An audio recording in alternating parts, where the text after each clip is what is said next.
Here with me today is leading Jewish activist based in D.C., Yuval David. Thank you for joining me under these circumstances. Yuval, we'll start with you. The news, breaking news across the country, the globe, sending shockwaves that something like this could happen in the streets of D.C.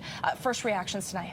First reactions is shock but not surprise. People like me have been addressing the ever-increasing anti-Semitism, the ever-increasing anti-Jewish racism, hatred, and bigotry that has been allowed to proliferate.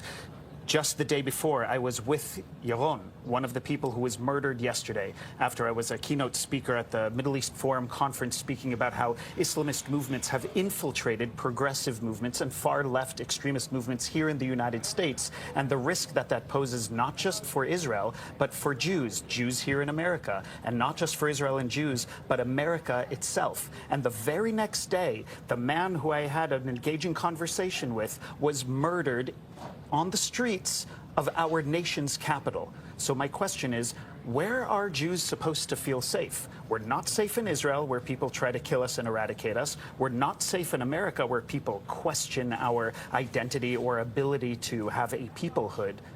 I don't have an answer. The rise of anti-Semitic acts has been exponential, and there's a spate in our society across the globe. What comes next? How do we move forward from yesterday? How do we move forward is a question that all of us need to answer. We need to focus on our American values. It doesn't matter if you're Republican or if you're Democrat, if you're Jewish or Christian.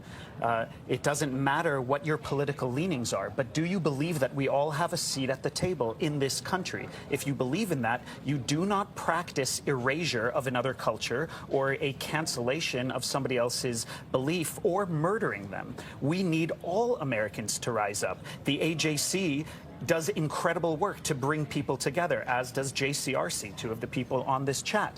That's what they aim to do. But the American people need to remember, just as these two organizations don't do all the work for us, our politicians don't do all the work for us. We need Americans to do our civic duty to make sure that we're all safe, that we all have a place in this country. When Jews are attacked for being Jews, the two people who were murdered, one of them, Yaron, was Christian. Sarah was Jewish.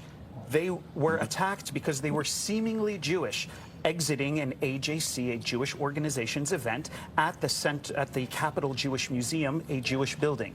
The shooter didn't ask who they are. Are they Israeli? Are they Zionist? He assumed that they were Jewish. And that was all he needed to know before he shot them in the back and murdered them, and then walked into the event and started to chat with people for 10 minutes before the police showed up.